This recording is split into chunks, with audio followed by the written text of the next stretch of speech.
Bonjour à tous, c'est Toubi3. Bienvenue sur cette toute nouvelle vidéo, petite vidéo sur la MDO, comme d'habitude, comme on les aime. Bon, comme vous pouvez le voir, je suis très bon en trophée, c'est parce qu'hier j'étais en live et on a fait des défis un petit peu farfelus ou comment dire, où j'avais deux camps qui étaient imposés sur les six sur le premier stage. Et puis par moment, on m'imposait même des compos tout entières. Du coup, on est un petit peu redescendu. Bon, c'est pas très grave. Toujours est-il que bah, les six dernières attaques, c'est six perfs. C'était les six dernières attaques sur, euh, sur, euh, sur le live. Et bah, ça s'est bien passé, donc du coup bah, j'en profite pour faire une petite vidéo YouTube. Donc là j'ai eu du bol. En fait les deux troupes qui étaient imposées c'était deux bombardiers, donc du coup je suis parti sur une attaque bombardier PK classique comme à l'ancienne. Le mec il avait toutes les trappes de l'univers en mode sol. Et pourtant j'ai quand même roulé sur sa base, donc du coup ça bien évidemment ça fait toujours extrêmement plaisir. Hop, on part sur le second stage. On a encore plein de trucs en vie du premier stage, du coup on profite pour rajouter un géant et un PK, puisqu'on a encore un bombardier en vie, pour bombarder le second stage aussi en PK. Hop, je vais mettre en x2. On va dû aller chercher le bâtiment dans le coin à droite, mais bon. Bon, en soi, il me restait tellement de trucs en vie qu'au final, ça allait le faire. J'ai juste eu un petit peu de chance que les PK ils split. En même temps, je les avais j'avais éparpillé un petit peu, mais ils sont rassemblés au même endroit. Et puis au final, ils se sont resplit à la fin. Donc c'est pas plus mal pour éviter l'éventuel fail time. Ça peut arriver en PK, même si c'est quand même extrêmement rare. Donc voilà, là, il reste un petit bâtiment enlevé. Bim! Et puis voilà, impeccable. Alors, ah oui, là sur ce défi, sur cette attaque, j'étais contraint d'attaquer avec un ballon et un électro-sorcier. euh, non, un ballon, une sorcière. Non, non, un ballon et un électro-sorcier. Et donc, du coup, je me dis, oh, je suis dans une sauce intersidérale. Et je vois qu'il y a quand même une plus-value un petit peu intéressante avec l'électro. Et j'essaie de partir pour une sorte de spécial flamme avec Bébé Dragon, PK Sorcière, sauf qu'on fait un petit peu un remaniement stratégico-stratégique parce qu'on vraisemblablement on n'a pas vraiment le choix. Et du coup, j'ai décidé de partir avec une P1. Au lieu d'avoir entre guillemets deux ou trois bébés dragons, bah, j'en ai deux, plus un électro-sorcier, plus un DS, donc du coup c'est un peu n'importe quoi. Et on va profiter du rôtissoir ici pour aller mettre un ballon, pour tank la tour d'archer de telle façon à mettre l'électro-sorcier sur la droite et pour avoir une plus-value peut-être un peu douteuse, mais bon. De toute façon, on n'avait pas d'autre choix que d'utiliser un électro, donc voilà. On trouve une Tessa, donc ça fait plaisir. Hop, petite capacité du ballon. Bien évidemment, il y a des bombes, comme ça je me fais avoir, un petit peu avoir. Donc là, je mets les deux capables bébé dragon, mais là, j'ai mal joué. En fait, le bébé dragon ici, j'aurais dû plus se mettre dans le coin de telle façon à pouvoir toucher la Tessa. Parce que là, vraisemblablement, bah, je ne l'ai pas touché, et donc du coup, elle n'est pas tombée avec deux capacités bébé dragon, parce qu'il y en a une qui n'a pas touché. Hop, l'électro-sorcier, il arrive dans la base, il se fait dégager. Bon, c'est pas plus mal, il va me chercher un bâtiment dans un coin. Et puis là, j'ai du bol, c'est que l'hélico, il va pouvoir me 1v1 un petit peu la méga Tesla, et donc du coup, ça va quand même bien carrer la fin d'attaque. Donc là, l'électro-sorcier qui arrive quasiment à me gérer le barbare. Et ouais, l'hélico, il a un pixel. Il a un pixel, mais il me tombe quand même le lance-flamme, heureusement, parce que sinon, j'étais clairement dans la sauce. J'ai activé une capacité sorcière de telle façon à pouvoir tomber le double canon pour éviter qu'il tire sur une de mes deux sorcières. Et donc du coup, on passe ce premier stage, on a quand même deux sorcières en vie. Donc ça, c'est quand même bien sympathique. Et puis là, sur le second stage, j'ai décidé de faire une expérience sociale, on va dire. J'ai pris mon héros terrestre et j'ai rajouté deux sorcières, tant qu'à faire. Donc là, hier, ouais, j'ai quand même pas mal utilisé les sorcières. Hop, on est parti. Donc la machine en bas, toutes les troupes, toutes les sorcières derrière, parce que je me suis dit qu'en fait, il y avait peu de bâtiments terrestres qui pouvaient déranger mes sorcières. Il n'y avait que le canon là. Mais avec toutes les chauves-souris, je me suis dit que ça allait faire. Alors là, ouais, j'ai mal joué, j'aurais dû mettre les capacités avant. Je me suis un petit peu endormi. Donc du coup, je perds une sorcière malencontreusement. Et là, vraiment, toutes les chauves-souris qui déboulent sur lui. Là, j'en repère une aussi bêtement, mais il faut dire que, bon, il y a un piège à pousser, il y a un piège à pousser, j'y peux rien. Contrairement à la première. Que là, ben, il reste plus rien sur la base, hein. Il reste plus rien sur la base, il y a les chauves-souris qui ont pu venir à bout du dernier canon, et donc du coup, bon, c'est pas le perf le plus large de l'univers intergalactique, mais on passe, et puis bon, ça fait quand même plaisir. Bon, je pense que c'était le dernier live troll de la saison, parce que là, je sais plus combien de jours il reste. Ok, il reste 16 jours. Euh, Ouais, c'est vrai qu'on est bientôt dimanche, donc en comptant le dimanche qui arrive, il va rester 3 dimanches pour la fin de saison. Là, on arrive sur la prochaine attaque et je devais utiliser un bombardier et un ballon, donc du coup, encore une fois, je me dis que je suis pas bien. Et c'est vrai que je me souviens que le ballon, il peut faire office à la fois de sapeur et aussi à la fois un peu de géant. Et donc du coup, je vais partir plutôt sur une compo terrestre, que j'utilise un camp de cochon. C'était... ouais. euh, Ouais, c'est pas forcément simple. Hop, donc je mets le géant, je mets le PK, hop, 2 PK. Bon, malheureusement, la méga Tesla elle tire sur héros, ça fait pas plaisir. On trouve une Tesla, hop, capacité. À noter que Tejul, ben, j'ai rattaqué une autre fois. Je crois que c'est même dans la vidéo. Euh, et j'ai encore peur, enfin le pauvre. Bon, ça avance plutôt bien, il y a quand même les squelettes qui carrient pas mal. Voilà, j'ai mis comment dire, un cochon sur la Tesla, j'aurais pas dû. J'aurais dû attendre un petit peu, j'étais un peu impatient parce que du coup je perds un cochon pour rien. J'aurais été beaucoup mieux d'attendre que les PK arrivent au niveau de la zone des deux dernières défenses pour apposer les deux cochons et pour pouvoir prendre la tour d'archer avec le cochon. Et là c'est pas le cas, donc du coup je vais devoir utiliser une petite capacité PK. Et on passe au second stage, j'ai quand même une capacité PK et un PK sans kappa. Et là j'ai un petit peu mal joué. Du coup je vais mettre la vidéo en x1. Hop, je mets un PK ici. Et en fait, là j'ai fait une erreur. J'aurais dû attendre que le PK il tombe ce bâtiment pour que l'autre PK je le mette dans le coin pour qu'il longe les murs, qu'il me tape ça, qu'il avance et que l'explosion elle touche les deux pétards. Et là, ça va pas être le cas parce que le PK est légèrement trop sur la gauche. Là, je vais essayer d'avoir le bâtiment, mais j'ai jamais touché. Donc du coup, j'ai trop le seum. Ouais, fallait vraiment un placement pixel du PK et ça n'a pas été le cas. Bon, on a quand même fait 6 étoiles. Bon, faut dire aussi qu'avec toutes les compos farfelues que j'utilise, si je passais avec des 6 étoiles larges, ça serait quand même inquiétant pour mes adversaires. Là, l'hélico, il commence à se faire tirer dessus. Du coup, j'appose un bébé dragon, je pose le deuxième. Hop, je mets toutes les capacités. Je touche les pétards environnants. Puis là, j'ai quand même un peu de bol sur le deuxième bébé dragon parce qu'il va décider d'aller directement sur le pétard. Donc ça fait plaisir. Et donc du coup, je vais pouvoir enlever les derniers bâtiments restants. Bon, une nouvelle fois, c'est pas le perf le plus large, mais ça passe en utilisant des compos très trolls. J'ai pas utilisé tout de suite la capacité hélico, j'étais en train de boire un coup de mémoire.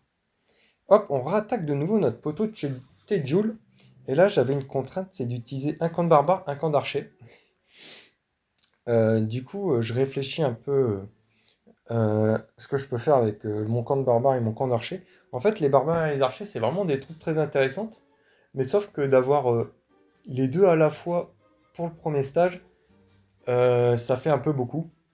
Et donc du coup, j'ai décidé d'utiliser une compo terrestre, mais d'utiliser, comment dire, deux charrettes et un camp de barbares pour enlever ça, et un camp d'archer pour enlever bah, ces deux bâtiments-là, la Tesla à droite, la Tesla à gauche, et pour endommager ça, voire l'enlever. Et donc du coup, bah, ça devrait bien se passer. Surtout qu'à droite, normalement, il n'y a pas de bait hélicoptère. Là, je comprends pas pourquoi il laisse une aussi grosse plus-value comme ça. Donc voilà, je pose un barbare. Hop, j'avance mes deux charrettes. Je pose un barbare. J'ai très mal posé. J'aurais dû le mettre devant. Parce que là, le problème, c'est que je vais prendre, pas maintenant, mais un petit peu après, un piège à pousser. Ça sera bien fait pour ma tronche, puisque j'ai pas mis de barbare pour protéger mes charrettes. Boum. Donc ça fait pas plaisir. L'archéant qui fait le taf, hein, qui fait du bon clean. Hop, la petite Tesla qui pop, deux Tesla, donc du coup, bingo. Les deux Tesla elles sont au même endroit, ça c'est impeccable. Et du coup, je vais pouvoir apposer un archer sur chacune des deux Tesla. Impeccable. Et j'ai gardé un archer pour endommager ça. Et l'hélico, en fait, comme il y a comme il n'y a plus de... comme il n'y a plus de défense contre l'aérien au niveau de la méca de Tesla, bah, je vais pouvoir dash dessus sans utiliser de bébé dragon et c'est quelque chose que je fais très rarement sur mes attaques. Faut dire aussi que j'enlève l'arc-X, hein, qui est quand même une défense particulièrement embêtante contre les unités aériennes. Voilà, hop, je vais attendre qu'ils reprennent encore un coup. Et boum, j'utilise la capacité. Hop, tu dégages. Donc ouais, j'ai été contraint de prendre 3 coups. Et là, l'hélico, rendez-vous compte, il est au milieu de la base. Et puis il a encore tous ses points de vie. Bon, il a plus sa capa, mais en même temps, on peut pas tout avoir dans la vie. Et j'ai encore ma petite charrette au sud, hein, ça fait plaisir. Hop, l'archer qui attire tout ça. Et du coup, j'en profite pour mettre la capacité. Pour essayer de sauver le plus de troupes possible. Hop, le petit barbare qui arrive. Et puis l'hélico, avec l'aide du bébé dragon, a pu gérer la bombe aérienne. Et ça c'est vraiment impeccable. On passe second stage, on a encore quand même pas mal de troupes en vie par rapport pour un défi stupide. Et là, je profite pour faire une attaque que j'aime bien, surtout quand je connais l'emplacement des Tesla. Je la fais pas souvent et je pose 3 charrettes sur 3 endroits différents. Bon après, comme je savais où était la Tesla, c'est quand même plus simple. Voilà, j'en mets un peu d'eau au même endroit, mais c'est assez rare que je fais ça. Normalement, j'aime bien avoir ça. Mais il faut dire aussi que le double canon, il fait quand même très mal au héros au sol. Et donc, du coup, j'ai privilégié d'avoir le double canon plutôt que d'avoir l'HGV. Et donc, du coup, voilà, j'appose la machine. Je vais mettre en x4 parce que j'ai juste roulé sur la base. Et dès que la machine, elle va prendre le focus là-dessus, je vais balancer mes charrettes. Hop, voilà. Puis j'avais encore un bébé dragon en vie, donc c'est la mérite. Normalement, le bébé dragon en vie devait aller sur le bâtiment du haut. Mais le héros a décidé, comme un grand garçon, d'y aller. Donc ça, c'est beau. Hop, pour avoir des gemmes. Ah, la contrainte, c'était que j'utilise des ballons. C'était quelqu'un dans le chat qui m'avait demandé d'utiliser des ballons. Donc oui, la vidéo, elle sort. Donc là, cette vidéo, elle sort mardi. Et j'annonce, je refais un live vendredi soir, donc vendredi qui arrive. Un peu après la vidéo qui sortira. Donc ça sera vers 21h, quelque chose comme ça, un petit live tranquille. Et puis là, je devais utiliser 2 ballons. Et en plus, le kickagin, c'était, j'ai dû attaquer 3 fois sa base. Là, c'est peut-être la 4e fois. J'ai dû faire pas mal de fois. Parce que c'est une base que je connais pas. Et parce que j'ai dû utiliser des défis un petit peu frauduleux. Dont une attaque avec... j'ai utilisé 4 camps de barbares. Bon, toujours est-il qu'on part avec une compo très très broken que j'utilise pas souvent. Mais que j'ai utilisé plus souvent pour perf. Et en fait, là, les sorcières, je les ai mises un peu trop tôt. Parce que du coup, elles vont prendre des coups de ça. Ça va pas faire plaisir. Et je me fais attaquer par la tour d'archer aussi. Donc voilà, j'active très rapidement les capacités sorcières de telle façon à pouvoir vraiment enlever les défenses au milieu. Et donc du coup, bah, les sorcières, elles ont pu gérer un peu la droite du village. Et les gargouilles ballons, la gauche du village avec... voilà, j'aurais dû utiliser la capacité hélico. De telle façon à ce que la Tesla, elle tire plutôt sur mon hélico plutôt que sur les gargouilles. Toujours est-il qu'on va quand même passer assez largement ce stage. On a alors 2 sorcières en vie, 2 gargouilles en vie et l'hélico full vie puisque j'ai pas capa sur les moments clés. Donc du coup ça c'est très intéressant. On passe second stage et du coup là ouais je l'avais fait un peu plus tôt ce second stage avec 4 sorcières avec seulement 2 capas parce que j'avais utilisé l'hélico à droite et puis les sorcières en haut. Mais en fait dans ce cas-là c'est mieux de concentrer les forces et de mettre toutes les troupes au même endroit. Donc voilà je mets les sorcières derrière. Hop, je vais mettre en x1 comme j'ai pas l'habitude. Et j'ai pris le soin de les mettre à droite de telle façon à ce que les chauves-souris elles attaquent directement le canon. Donc là je vois qu'il y a des bombes en l'air, c'est pas fréquent. C'est pour un peu contrer les sorcières.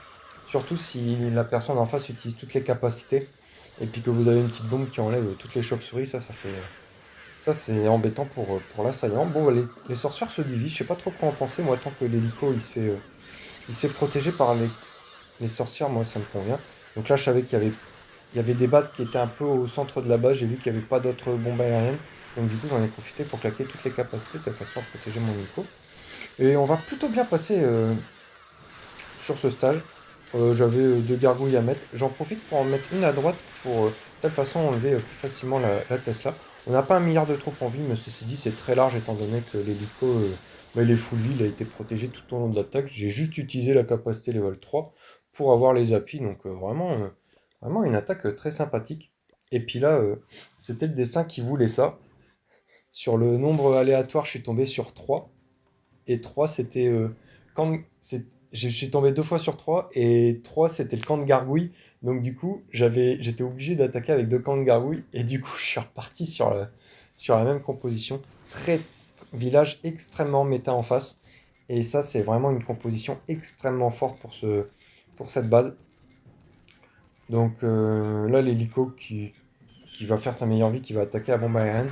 A noter que sur cette composition d'attaque, quelque chose que j'ai compris, c'est plutôt attaquer sur la bombe aérienne parce que c'est vraiment l'unité aérienne, l'unité qui fait le plus mal sur les troupes aériennes. Et donc du coup, si vous l'enlevez direct, c'est jackpot. Donc il y a ça et la méga Tesla, si vous pouvez tomber ces 2 bâtiments très très rapidement avec vos unités aériennes, c'est pas trop mal.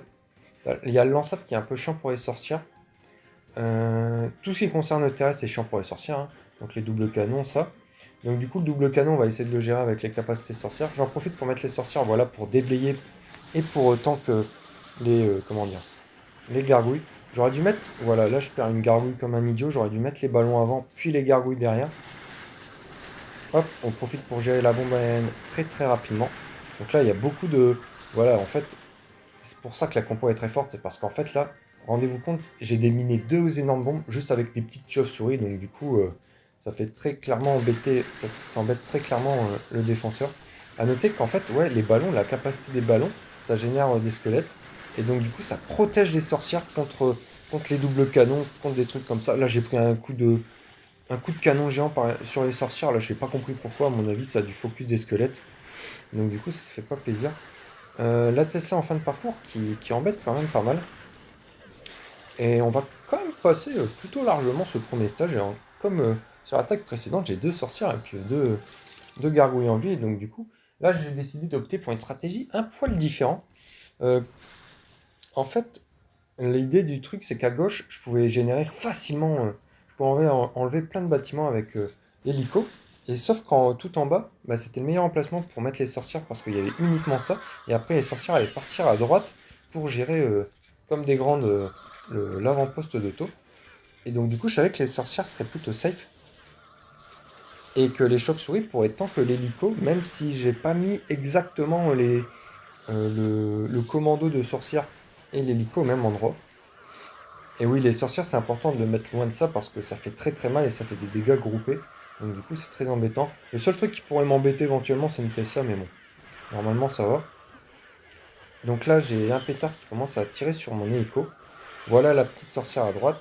Hop, on met des capacités pour faire en sorte bon là, la deuxième capacité, j'ai un peu troll. Hop, je mets la capacité et j'en profite pour que, voilà, je vais mettre pause. Ce pétard-là tire sur l'hélico. Les 3 autres pétards sont divertis par les sorcières.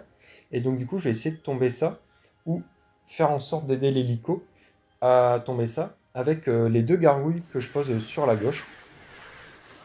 Et donc, du coup, bah, ça va très bien se passer en fait. Ça va très bien se passer parce qu'on a encore plein de chauves-souris. Et puis, bah, en fait, le pétard, voilà, il va tomber grâce au serviteur. Donc il nous reste encore pas mal de troupes en vie, pas mal de chauves-souris surtout.